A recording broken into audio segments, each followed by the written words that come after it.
Okay, we've got lots of UFO news to talk about today, guys, so get in here. This is Jack with Cosmic Road. I talk about UFOs and the paranormal. Please hit like and subscribe and let me know what you guys think in the comments below. Okay, first of all, not necessarily UFO related, but China unveils microwave weapon to neutralize drones 2 miles away. That's right, China showcased the FK-4000, a microwave weapon that can disable drones from nearly 2 miles away at the Zhai Air Show. So, very interesting, guys. We are living in the age of lasers versus robots. And there's UFOs in the mix somewhere. I don't know where exactly that figures in. We know that directed energy weapons have been used against UFOs, or at least it seems like that.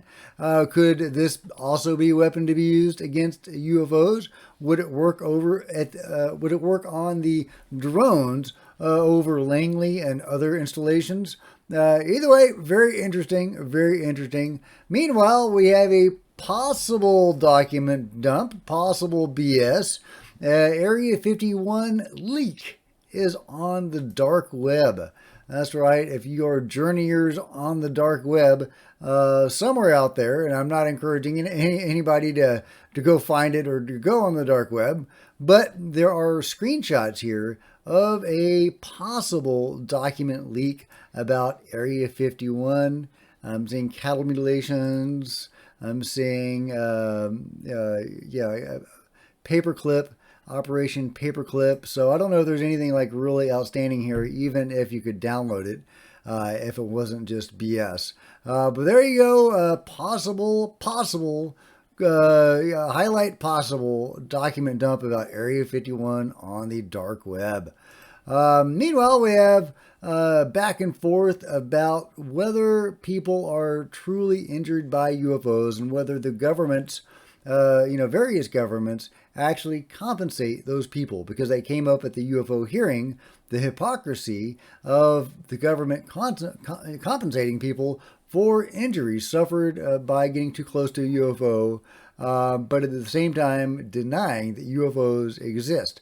Well, Mario Knopfel says military benefits for UFO-related radiation exposure. Kinda. The U.S. Department of Veterans Affairs compensates veterans for health issues tied to radiation exposure, but cases related to UAP, aka UFOs, are not specifically addressed. Veterans who believe they've suffered UAP-related radiation exposure can still file claims for consideration. While UAP claims aren't formally recognized, veterans are encouraged to file with as much evidence as possible for review. So, interesting. Nick Pope has a rejoinder. He says, UAP radiation, quote unquote, is a term that's been formally used by the UK Ministry of Defense. So maybe the US is a little behind the UK, and the UK is actually formally recognizing UFOs in some way, anyway, at least in terms of radiation. I don't know how you can deny the existence of UAP, but at the same time, have a UAP radiation that's a term that's formally used. But I guess, if you're considering UAP to be, hey, it could be anything. It could be Chinese drones or the like, then maybe you can get away with that. But as far as I know, drones don't emit radiation. So, interesting. Benny agrees. He thinks it's very interesting. Nick goes on, this arose in the course of a well-known UAP encounter in the UK, the Rendlesham Forest incident, that involved U.S. Air Force personnel. A document in the now declassified case file concluded that radiation levels recorded at the landing site seemed significantly higher than the average background radiation.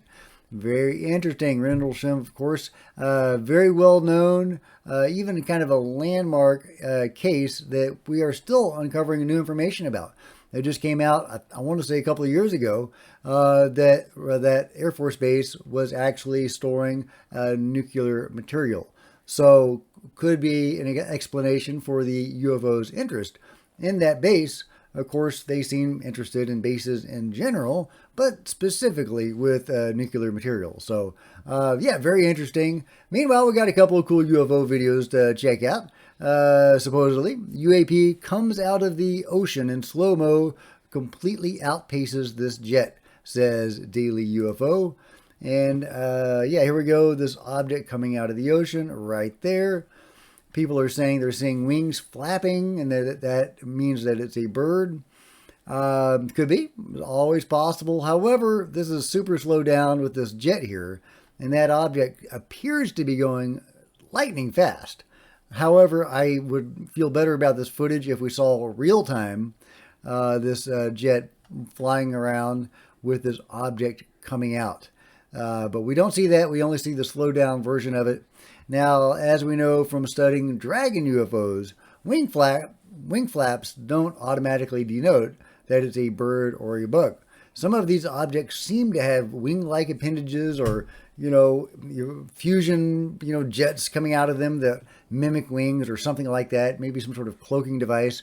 But there are objects that do seem to have wing-like things going on that will disappear behind distant objects like planes or helicopters, showing that they are not birds or bugs close to the camera, giving the illusion of going very fast because they're close to the camera. So, yeah, but I mean, this could totally be a bird. So let me know what you guys think. However, I do think that, that jet is going pretty fast. So that would have to be a pretty fast bird. And we have another one. UFO maneuvers sharply after getting hit by a laser pointer. Do our crafts do this? Daily UFO says. Well, let's give a listen. Let's give a watch. Now, this seems to be a really great UFO sighting. Of course, CGI is so good these days. It's always impossible to tell for sure in a case like this. Yeah, that wasn't it. Yeah, but look at the maneuverability of this object here. Very good camera work, by the way. Is it suspiciously good camera work? I don't know. But yeah, look at that. Look at that.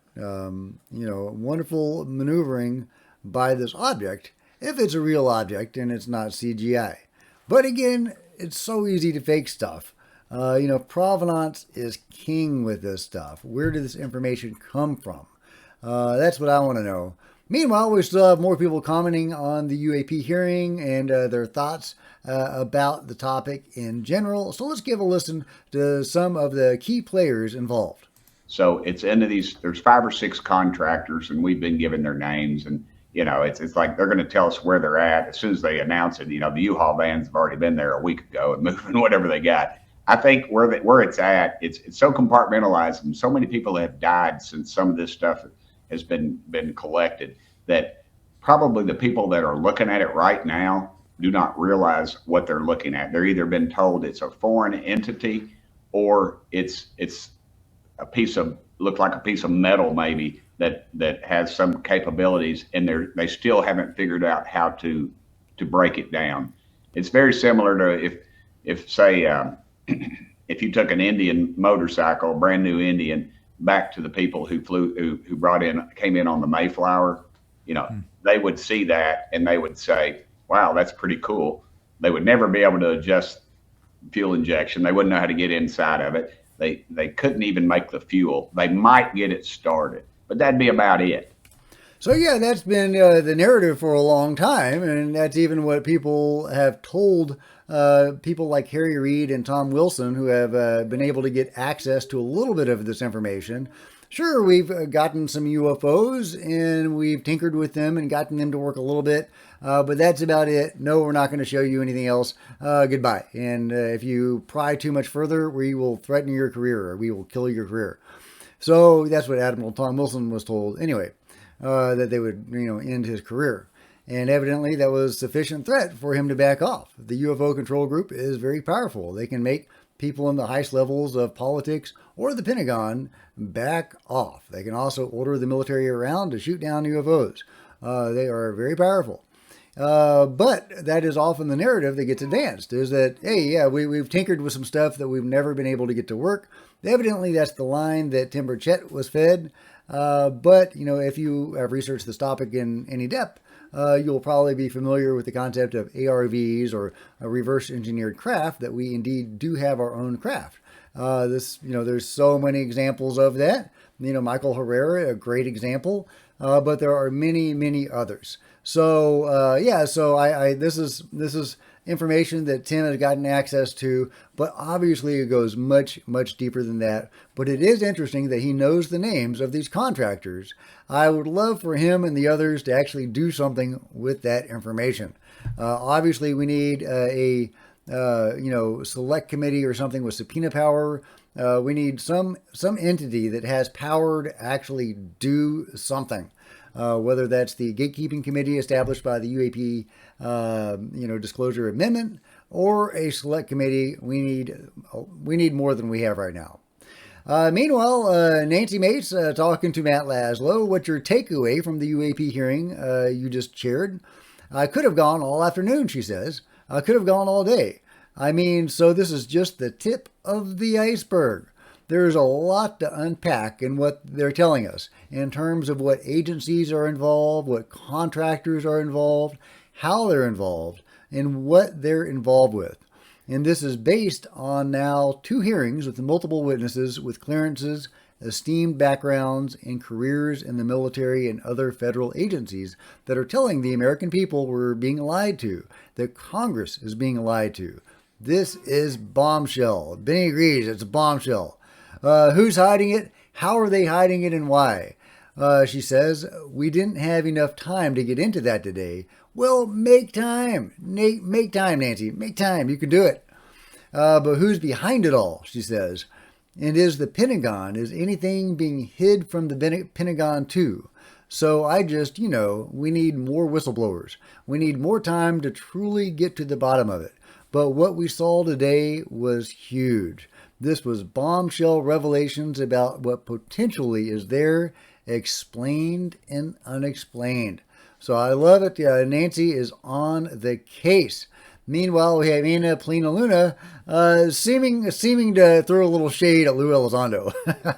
But what I will state is yesterday, was I a little bit disappointed in some of the responses from the witnesses? Yes, we got some great stuff. But, I'm not interested in hearing about people's books. I'm interested in hearing about whether or not people can answer the questions, because we are trying to get this into the archives so that people have access to the information. And so yeah, there you go. Anna throwing a little shade at Lou. I don't think he really hawked his book during the hearing. He may have mentioned his book once, but the book is, I think, significant, and it wouldn't hurt her to crack a book. With all due respect to Anna Polina Luna. But yeah, there you go. She is not super happy about the hearing, doesn't seem super impressed.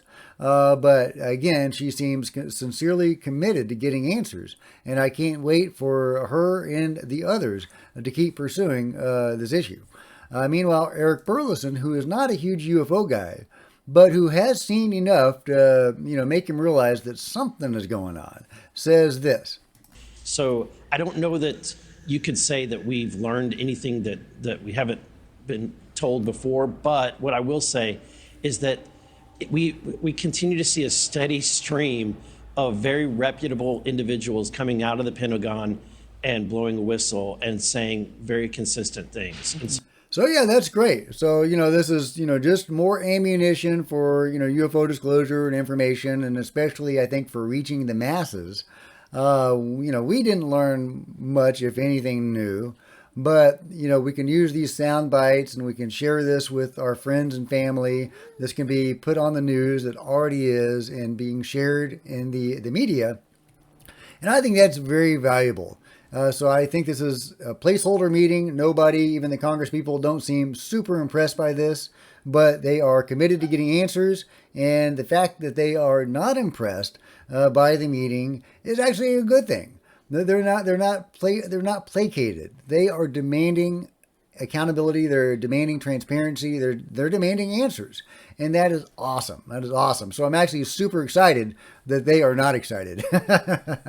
Meanwhile, some quotes from Dr. Kozlowski, the new director of AARO. We don't know if he's lovely or not yet. We'll know soon enough. But here's some quotes from him. There are interesting cases that I, with my physics and engineering background and time in the intelligence community, I do not understand, and I don't know anybody else who understands, he says. Well, that is very encouraging. That is very encouraging. Merrick von Rennenkamp reports, new in the context of UAP incidents that left new AARO director Kozlowski stumped. Kozlowski states that he is working to downgrade several of those cases. Now that's really exciting. If you can get these downgraded, then ideally we can get these released, downgraded so that they're not classified anymore, and he can actually release this footage. Of course, the footage that he releases will probably turn out to be a seagull or a balloon and disinformation designed to throw us off or to smear ufology, but you never know. You never know. Meanwhile, he has more quotes in this article from defense.gov. He says, AARO has successfully resolved hundreds of cases in its holdings to commonplace objects such as balloons, birds, drones, satellites, and aircraft. Only a very small percentage are potentially anomalous. But these are the cases that require significant time, resources, and a focused scientific inquiry by AARO and its partners. That's right, Benny. It's also important to underscore that to date, AARO has discovered no verifiable evidence of ET beings, activity, or technology. And this is significant. None of the cases resolved by AARO has pointed to advanced capabilities or breakthrough technologies. So what cases are they looking at? What cases are they looking at that don't point to breakthrough technology? The 5 observables, right? All of that points to breakthrough technology. And surely they have multiple cases that events one or more of the 5 observables. So, it's crazy that he is putting this out there, that they have seen no sign of advanced capability in these craft or these sightings. That's nuts. That, to my mind, is clearly BS and does not bode well for the Senate hearing on the 19th with Kozlowski and Kirsten Gillibrand. So I'm not even sure if that's a hearing exactly. That could be more of a briefing. AARO, giving the opportunity to speak their I don't want to say propaganda yet because I want to give him a shot. But, what are the odds, guys? What are the odds? Let me know what you guys think. Let me know what you think about it all in the comments below. And if you've enjoyed this video, please give me a big thumbs up. Sure would appreciate it. Smash the like button and the subscribe button and all that kind of good stuff. There's plenty of other videos on the channel. Check out the merch store. There's t-shirts. There's coffee mugs. You can also support the channel by becoming a channel member because channel members are rock stars. And I really appreciate you guys' support. Thank you so much. Like I said, there's plenty of other videos on the channel. And I'll see you guys next time. This is Jack with Cosmic Road signing out. And I think I'm going to take a bath in that pool right now.